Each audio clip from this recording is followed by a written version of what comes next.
I eventually told him that I thought it was about my sexuality, and he was super sweet about it. Sara Gilbert dated Johnny Galecki for years on the set of Roseanne, but something felt wrong. Every time they kissed, she'd feel sad and didn't know why. Then she fell in love with someone else, a woman 18 years older and famous, too. But she kept it hidden for nearly a decade, terrified Hollywood would end her career. When she finally came out in 2010, the secret had already cost her something she could never get back. And the person she was really protecting wasn't who you'd think.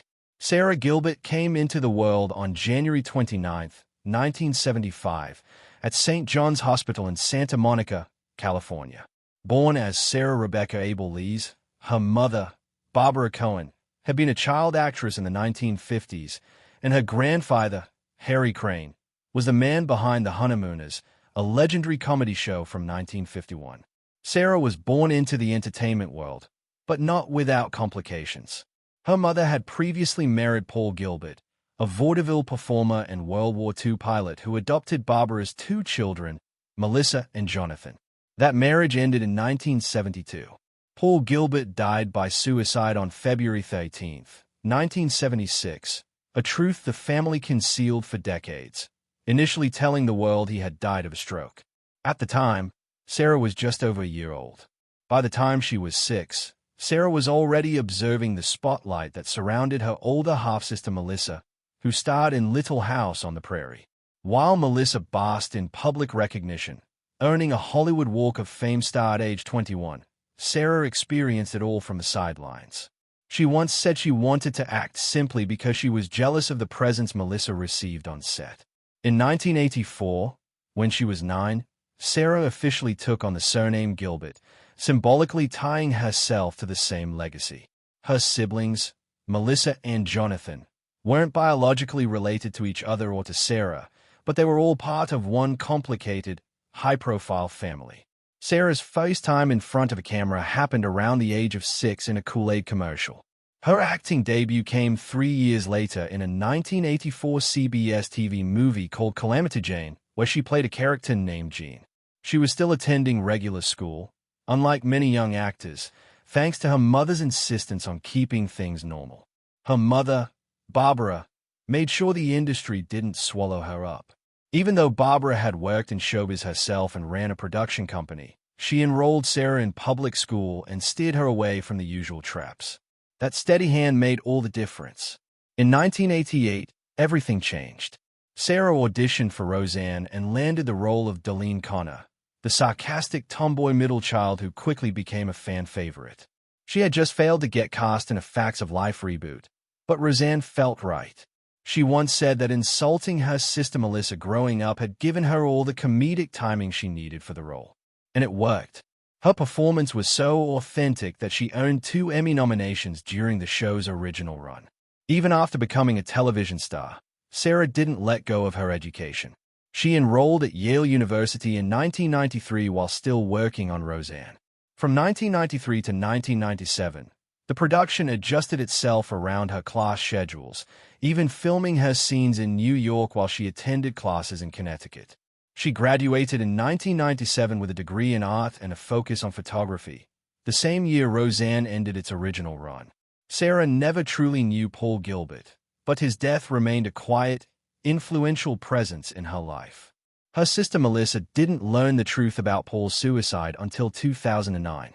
He had suffered long-term pain from wartime injuries and eventually took his own life at age 57. The story had remained locked away for decades. Barbara, meanwhile, carried a dual identity. She used multiple professional names over the years, Barbara Crane, Barbara Abels, Barbara Cohen, to keep her family life and professional life separate.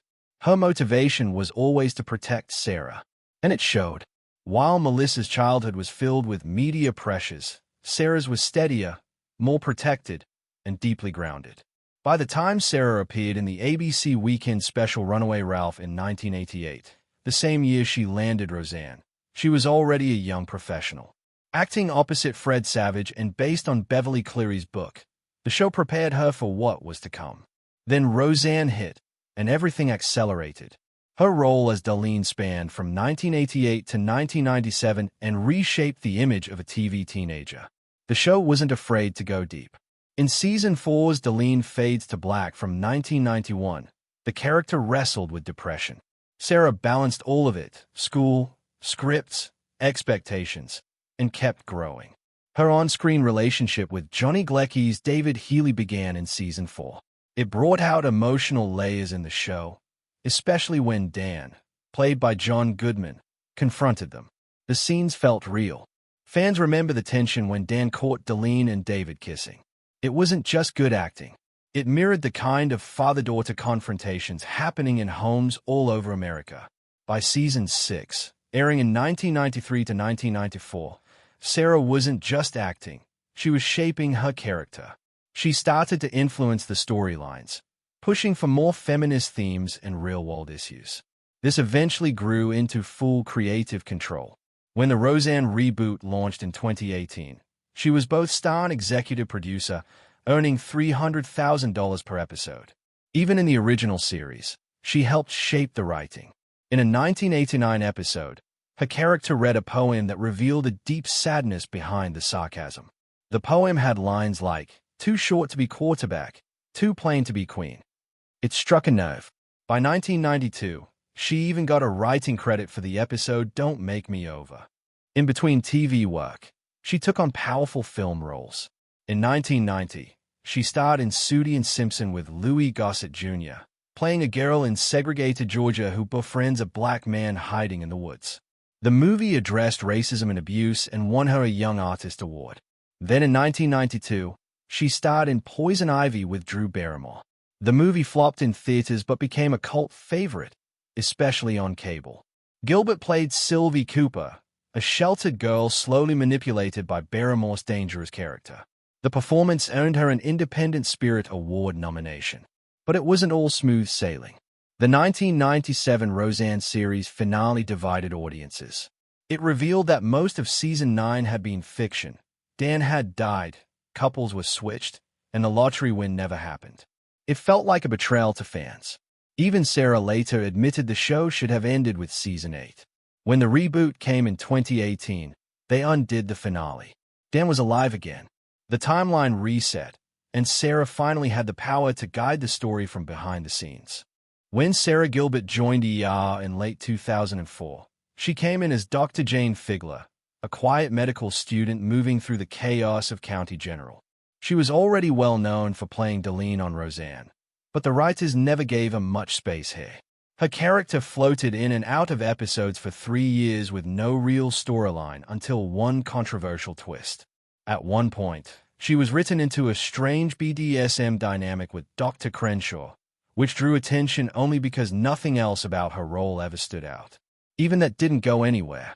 Gilbert would disappear for stretches, then reappear without explanation. Between 2004 and 2007, she was in 15 episodes, but never really left a mark. It was like watching Darlene in Scrubs, stuck in the background while the show moved on. Then came The Big Bang Theory. In October 2007, she showed up as Dr. Leslie Winkle, a no-nonsense experimental physicist who quickly became Leonard's love interest. Her deadpan delivery was sharp, and fans noticed. She appeared in early episodes like the Fuzzy Boots Corollary and returned in popular ones like the Hamburger Postulate and the Codpiece Topology. For a moment, it felt like the writers had something. She was promoted to the main cast in Season 2, but that didn't last. By 2009, she was back to recurring status. The show struggled to figure her out. She wasn't Penny. She wasn't Amy. And her bluntness didn't always fit. In a 2025 interview, Gilbert admitted that the writers hit a wall with her character. Her last meaningful appearance came in May 2010, when Leslie turned down Leonard's casual proposal. She returned once more in 2016 for Sheldon's birthday in the 200th episode. But by then, the door had quietly closed. Around the same time, behind the scenes, Gilbert was working on something that had nothing to do with sitcoms. In December 2009, just as The World Turns was being canceled after 54 years, she pitched CBS a new kind of talk show.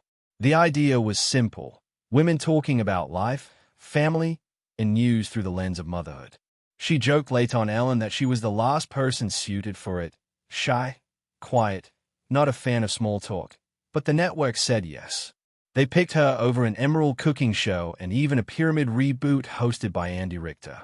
CBS officially greenlit it in July 2010. That fall, on October 18th, the talk premiered. Gilbert wasn't just a co-host. She was the creator and executive producer shaping the tone and direction.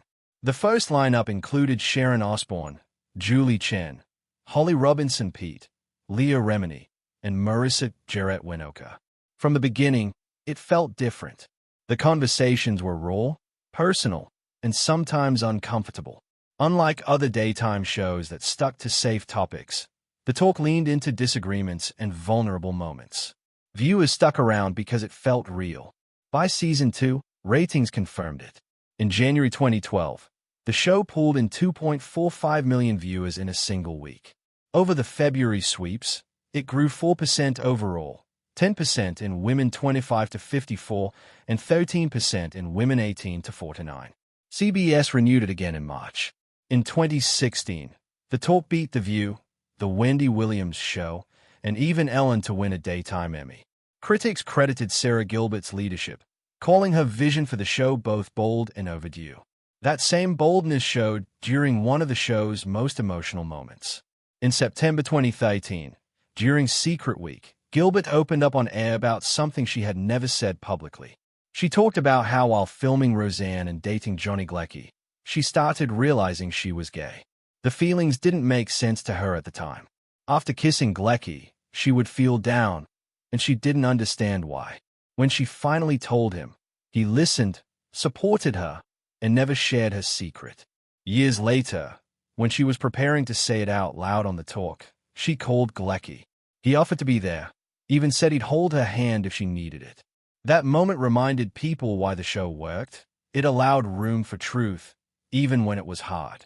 By 2019, Gilbert had been doing the show for nearly a decade.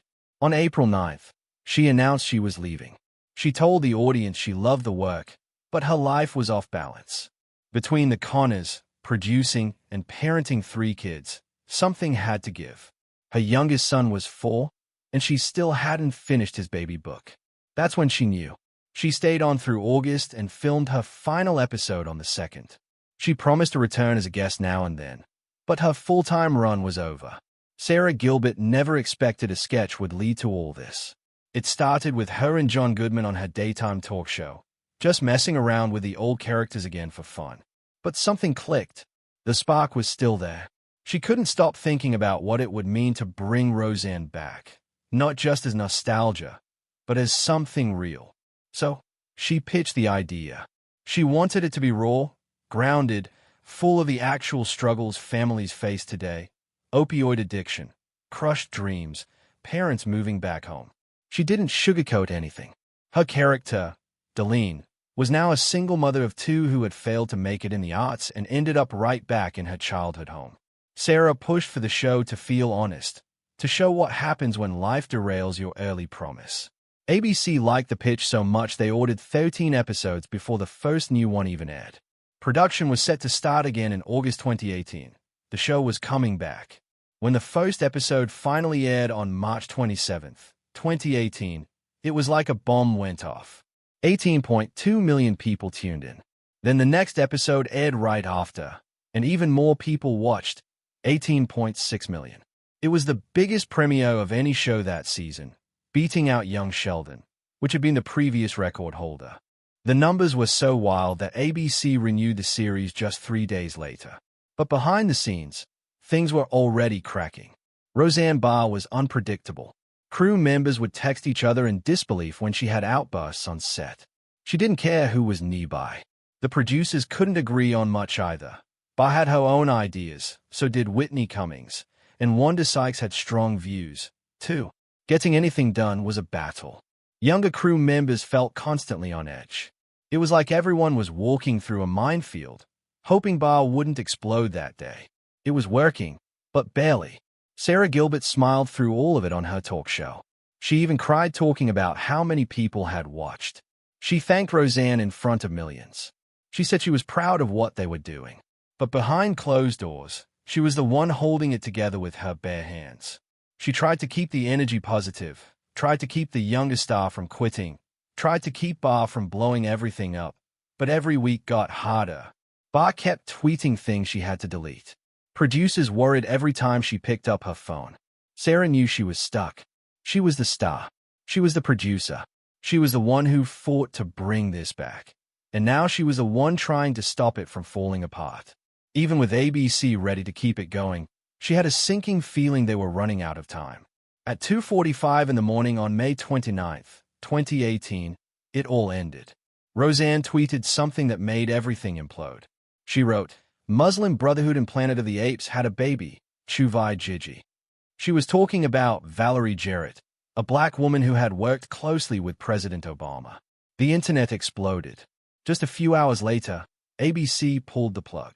Channing Dungey, the president of ABC, called the tweet abhorrent and canceled the show without hesitation. Disney's CEO said it was the only option. Wanda Sykes quit immediately. Sara didn't even get a heads up. She found out during emergency conference calls that felt like fire drills. Overnight, 200 cast and crew members lost their jobs. One tweet had destroyed the most successful comeback ABC had seen in years. Sara didn't panic.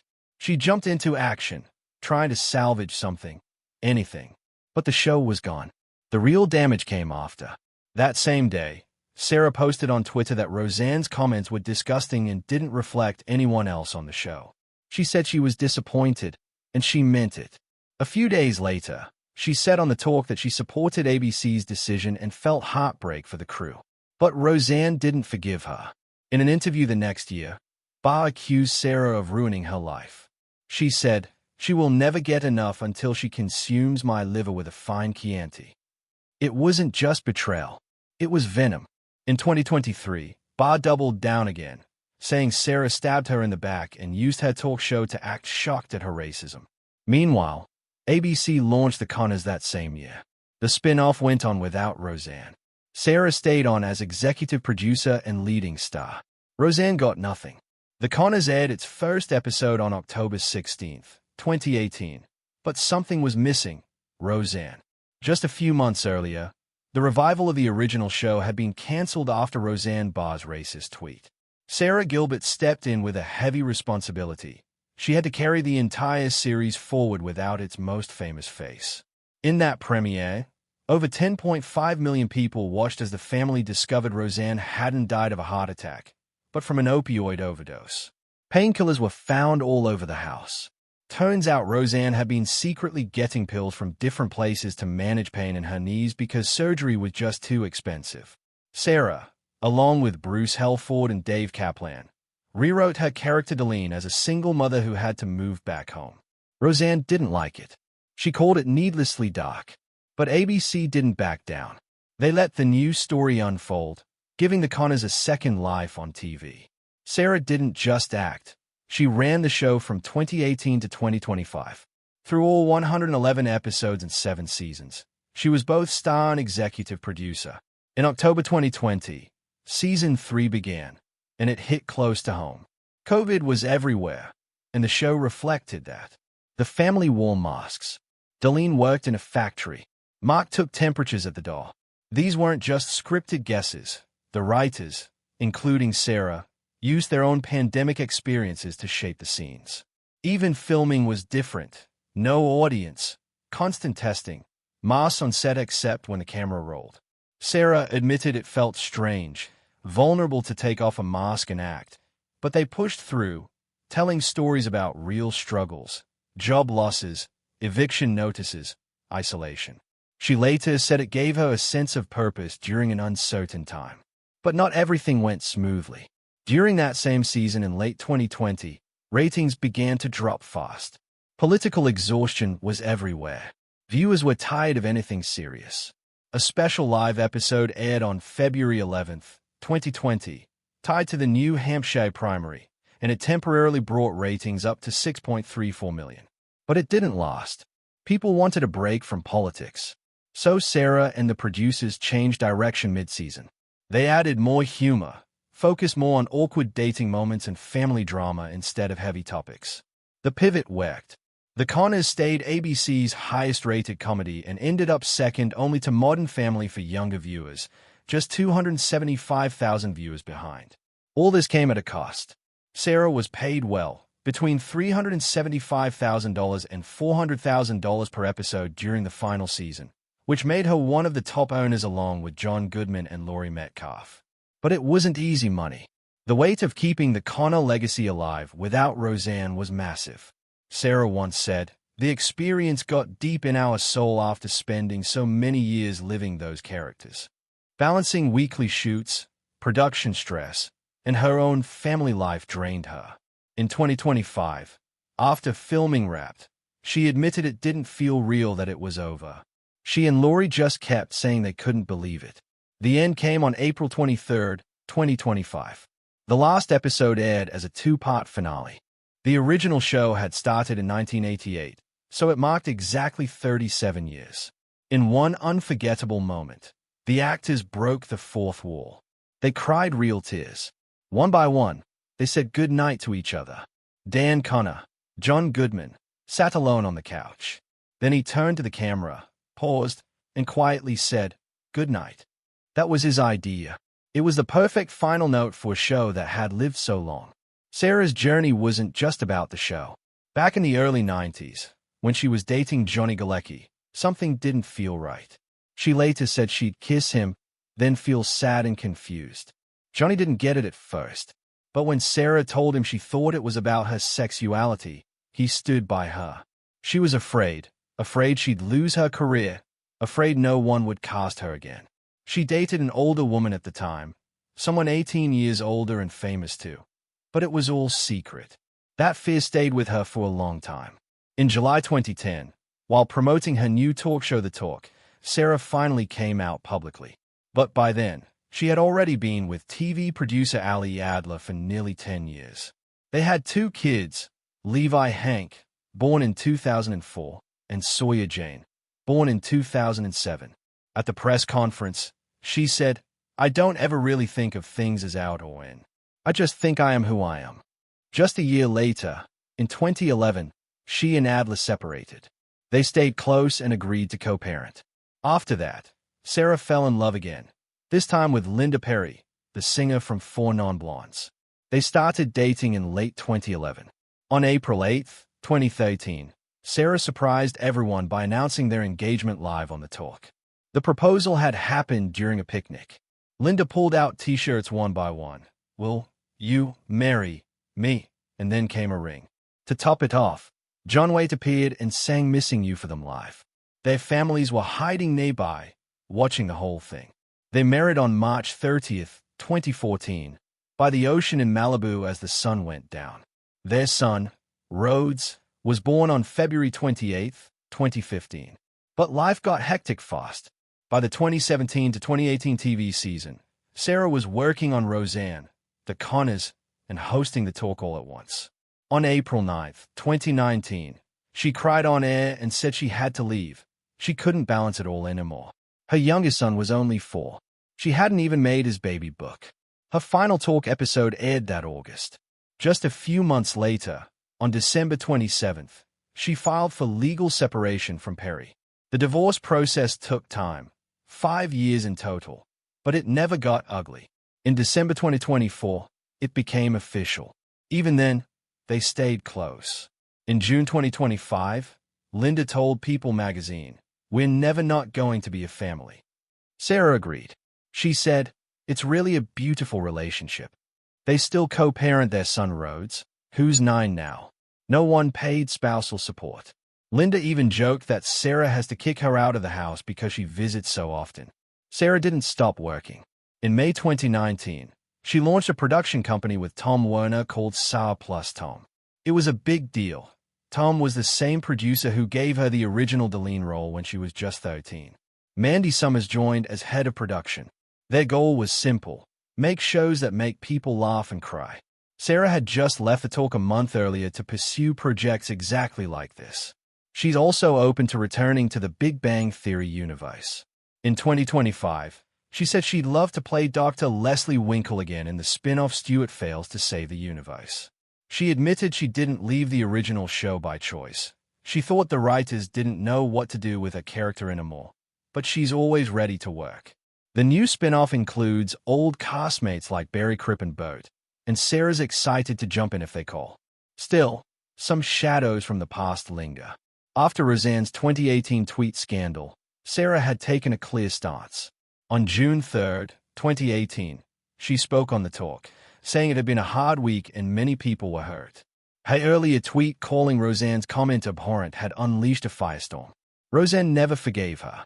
On a 2023 podcast, she accused Sara of breaking a promise to protect her. She even claimed that killing off her character was meant to push her towards suicide. Sara never fired back. She just said she stood by ABC's decision, even though over 200 crew members lost their jobs. Now, as the Connors ends, Sara Gilbert stands at a new beginning. She spent nearly 4 decades as Darlene. It might be over for good, but her next chapter is just beginning. She took on a dramatic role in Netflix's Atypical as Professor Judd. She's still working with Tom Werner, still building stories, still showing up. She says she wants to make things that matter, things that are funny and moving. And whatever she does next, it's clear she's not done. Not by a long shot.